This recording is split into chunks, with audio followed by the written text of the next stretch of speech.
who's gonna be number 2? Diddy made it at number 2. Wow, who's number 1? The moment the list dropped, the internet froze. You just can't keep faking it. It's too hard. It wasn't the usual end-of-year celebrity ranking. No glossy photos, no polite commentary, no sugarcoating. It was the kind of list that makes Hollywood panic, makes publicists call emergency meetings, and makes celebrities pretend not to check their phones every 5 minutes. They're ridiculous. No. The list of the most disliked celebrities of 2025. And number 1 wasn't a criminal, wasn't a scammer, wasn't someone caught in a police raid or courtroom meltdown. It was Meghan Markle. Her name didn't just appear at the top, it crash-landed there, blowing past rappers with lawsuits, actors with DUIs, influencers with fraud charges, and reality stars who had spent years begging for attention. Meghan didn't just beat them, she lapped them. Above Diddy, above Amber Heard, above the Kardashians, above celebrities who sparked FBI investigations, and for the first time, even people who disliked her were stunned. How did she pull that off? But the answer wasn't one scandal, it wasn't one interview, it wasn't one viral moment, it was everything. She never stops whining. No. You're complaining about your hard life, and you're so privileged. It's just so weird. It's ridiculous. A full year where each attempt at reinvention made things worse. A year where every photo shoot, every speech, every PR comeback somehow turned into a meme. And if 2025 proved anything, it's this. You can only reboot your public image so many times before the public realizes it's a reboot. The year started innocently enough. A few awkward clips, some questionable interviews, a couple of odd fashion moments. Nothing major, nothing career-ending. But slowly, almost quietly, people began to notice a pattern. Meghan wasn't adapting. She was acting, trying too hard, posing too perfectly, speaking like every sentence was designed for a Hallmark movie trailer. Then the commentary started rolling in. Not from haters, but from everyday viewers. She just seems off. It feels fake. I can't take her seriously. Why does everything she does feel like a scene? And when the internet collectively decides you're performing, not living, it's over. You can't really see what is happening as a family unit. This photo represents the state of this couple's marriage and their life in general. Clips from interviews began resurfacing, stitched next to older clips that didn't match. Timelines shifted, stories changed, details contradicted each other, and the comments piled up. She can't keep her own script straight. Meanwhile, the media reaction updated from confused to concerned to completely over it. Even late-night hosts joked about her. Even Hollywood insiders started whispering she needed a long break from cameras. Then something even stranger happened. People who had once defended her, passionately, loudly, unconditionally, fell silent. When her name popped up in headlines, they didn't rally to support her. They rolled their eyes. Or worse, they laughed. Because this wasn't ordinary criticism, this was exhaustion, a slow creeping fatigue that built up over years until finally exploding in 2025. And when the public grows, tired. Not angry, tired. That's when reputations crumble. That's when the list came out. That's when Meghan Markle landed at number 1. And the world wanted to know one thing. How did she manage to become more disliked than the celebrities who actually committed crimes? To understand that, we have to go back to the moment the internet started paying attention for all the wrong reasons. She is an absolute user of the media. She uses every conceivable way to try and play the victim and score. It didn't happen overnight. That's the part people forget. Meghan didn't wake up one morning and suddenly become the most disliked celebrity on the planet. It was a slow-motion collapse, the kind that builds quietly, flickers for months, then finally erupts in a giant, spectacular fireball that no one can look away from. The first cracks showed up in early spring when Meghan began her latest reintroduction tour. Fresh interviews, glossy photos, new projects, a softer tone. It should have worked. It always had in the past. But the world had changed, and this time every clip, every pose, every polished sentence came across as scripted. People didn't say it was bad. They said it was weird, too smooth, too emotional, too dramatic, too performed. It felt like she wasn't telling her story anymore. She was playing a character who was telling her story. And in the age of social media, where authenticity rules everything, nothing kills a public image faster than the sense that someone is faking it. Then came the interview, a harmless conversation. That's what her team expected. But when she started telling familiar stories with brand new details, timelines that didn't match past interviews, and anecdotes she'd already contradicted years earlier, She's not caring about what people think.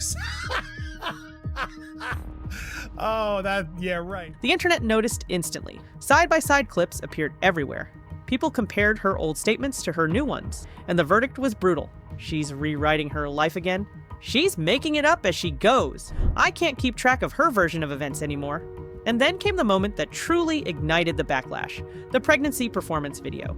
A soft-lit montage meant to be heartfelt, intimate, tender, but instead viewers described it as theatrical, contrived, like something produced for a royalty-themed perfume commercial. Meghan dancing, spinning, posing, smiling at the camera like it was her co-star. Harry standing awkwardly beside her like a man who wandered into the wrong scene. The internet cringed, not because it was offensive, because it felt manufactured. She's acting again. This looks like a parody of pregnancy. Why does she treat every life event like a movie trailer? Even people who normally defended her publicly had no idea what to say. From there, everything snowballed. Her Netflix project, hyped as her creative rebirth, arrived quietly and left even quieter. The feedback was the same across the board: overproduced, underwhelming, and oddly empty. Critics said it felt like a series of Pinterest boards glued together. Viewers said she looked uncomfortable in her own kitchen, like she had to Google how to zest a lemon. But the real humiliation came from a place nobody expected: Hollywood. Seems like that lady is a temptress. She's a siren. She's lured him into the rocks. When she attended Kris Jenner's party, smiling, posing, taking selfies with the Kardashians, it seemed like a win, a symbolic "she's one of us now" moment. Until the next morning, every photo that featured Meghan vanished from the Kardashian feeds, deleted without explanation, erased like she had never been there at all. And in Hollywood, silence is louder than scandal. People began asking questions. What happened at that party? Why didn't they want her in the photos? Did she overstep? Did she try too hard? Was she simply unwelcome? Whatever the truth was, the internet filled in the blanks. And with each new misstep, each new awkward moment, each new piece of missing context, the narrative sharpened. Something about Meghan just didn't feel real anymore. The audience didn't hate her. The audience didn't trust her. And once trust is gone, the fall is inevitable. By the time summer hit, Meghan's public image wasn't just wobbling, it was collapsing in slow motion. Every attempt to reestablish herself only drew more scrutiny, more memes, more commentary from people who once couldn't be bothered to care.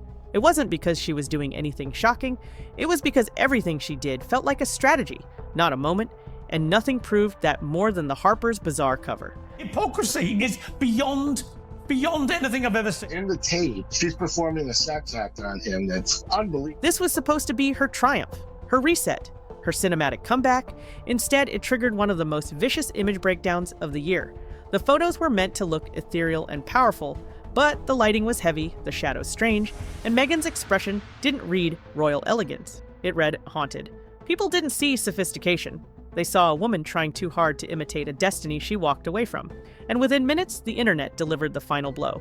She's doing Diana cosplay again. It wasn't just a few comments. It was a wave. Thousands of side-by-side comparisons, jokes, edits, TikToks. People pointed out how Meghan's poses mirrored iconic Princess Diana photos, almost frame by frame. The more the comparisons spread, the more people felt she wasn't honoring Diana. She was trying to be her.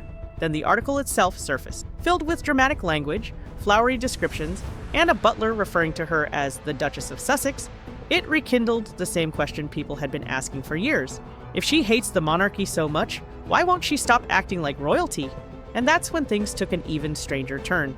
She wants all of the privileges that go along with an identity, but she doesn't want any of the responsibility. She doesn't want to do any of the work. She wants the tiara. She doesn't want the public service. Her old controversies, the ones buried years ago, started resurfacing. The yacht rumors, the Epstein party whispers, photos from her early Hollywood years. Not because people suddenly cared, but because once the public loses trust, every old crack becomes proof of a new flaw. Meanwhile, her business ventures offered no escape. Her lifestyle brand, marketed as a perfect blend of luxury, wellness, and empowerment, quickly hit backlash territory. Customers complained. Products were returned. Critics pointed out the brand's suspicious resemblance to an existing European coat of arms. Worst of all, nothing felt personal. Nothing felt connected to who Meghan actually was. It felt like a Pinterest board of things she thought wealthy women would buy. And then came the lowest moment of the year, the viral videos exposing damaged products, poor quality, and customers joking that Meghan looked like she'd never used her own items. Her podcast didn't save her either. It fell off the charts, lost advertisers, and drew commentary that the conversations felt more like monologues, polished, rehearsed, predictable. Lovely. Thank you, so do you. Before we get into it,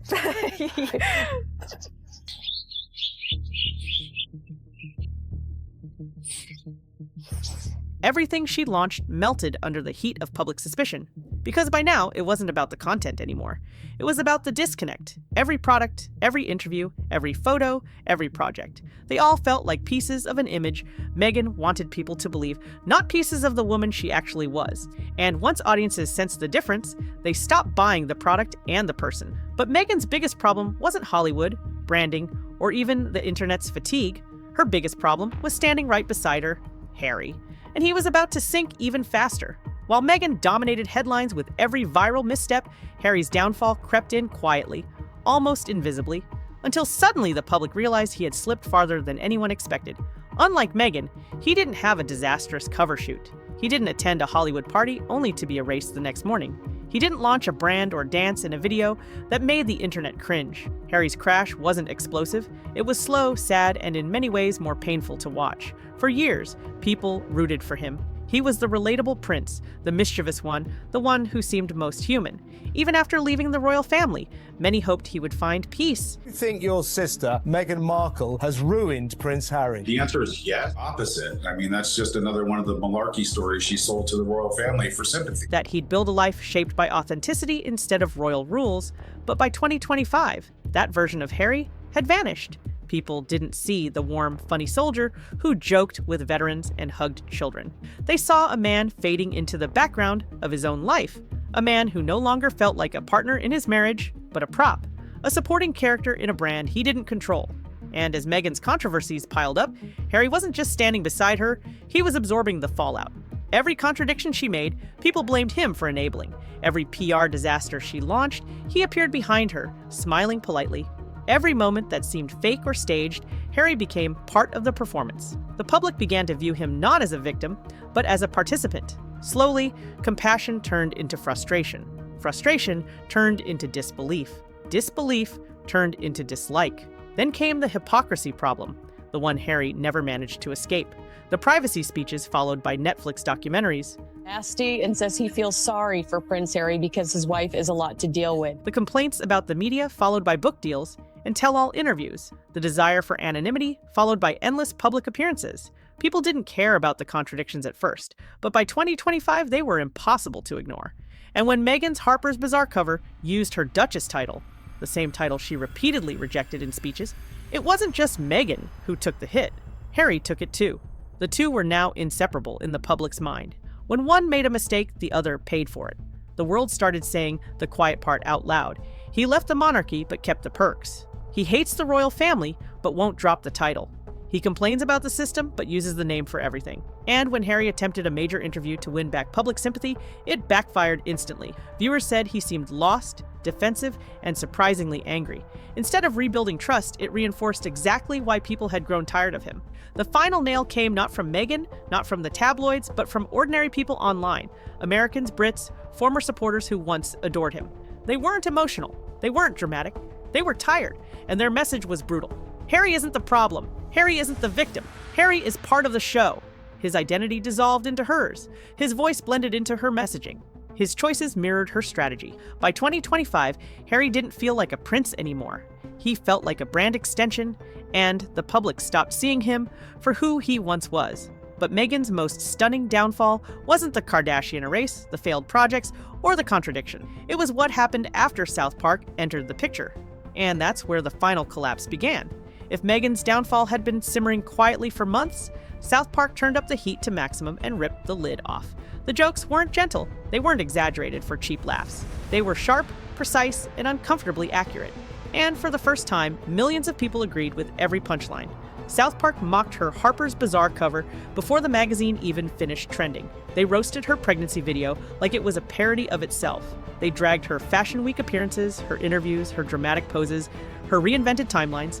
Every exaggerated moment pointed directly at something people already felt. She's trying to be a character. She's addicted to attention. She never stops performing. And when satire starts looking like documentary footage, that's when a celebrity is in real trouble. But the cruelest twist wasn't the jokes. It was the reaction. People didn't defend her. People didn't feel bad. People didn't argue the writers went too far. They laughed because South Park didn't create her narrative. They simply summarized it. And it exposed the one thing Meghan couldn't outrun: public exhaustion. Not hatred, not anger, not scandal. Exhaustion. The kind that builds up after years of contradictions, rebrands, emotional speeches, and dramatic interviews that all somehow lead back to the same message: I'm the misunderstood victim. People believed her once. For a long time, actually. They supported her during the Oprah interview. They defended her against the tabloids. They empathized with her struggles in the royal family. Millions genuinely wanted her to succeed, but by 2025, the story stopped matching the reality. And once the story stops matching, trust evaporates. People saw her criticize the monarchy while still using the titles. They saw her demand privacy while launching documentaries and books. They saw her claim authenticity while every moment looked staged. They saw her talk about empowerment while every project felt like branding. And when the disconnect becomes bigger than the message collapses. That's exactly what happened. Old controversies resurfaced, not because they were important, but because people were tired enough to go digging. Yacht rumors, Epstein whispers, early Hollywood clips, old photos. Everything was thrown back onto the internet like evidence in a trial. Once people get suspicious, every old detail becomes proof. The storytelling Meghan used so well for so long finally backfired. And at the root of it all was the biggest perception shift of the year. People stopped seeing her as authentic. And when authenticity disappears, sympathy disappears with it. That's how Meghan Markle, a woman with no criminal charges, no arrests, no major scandals, outranked celebrities with chaotic meltdowns, legal issues, and careers in flames. Not because her actions were worse, but because the audience stopped believing the script. And they didn't just turn on Meghan, they turned on the whole performance. Hollywood experts said it best: if people think you're acting all the time, they won't care whether the story is true. Meghan's downfall wasn't a single disaster. It was a collection of tiny moments that built into one giant realization. She wasn't relatable. She wasn't inspiring. She wasn't believable anymore. And that's why she landed at #1 on the most disliked list for 2025. Not because she disappeared, but because she refused to. So the real question is this: can Meghan ever rebuild her public image? Or is this the moment where the audience finally stops buying the performance? If you want more deep dives into the biggest celebrity falls, royal chaos, and Hollywood breakdowns, stick around. Because this story, whether Meghan likes it or not, is far from over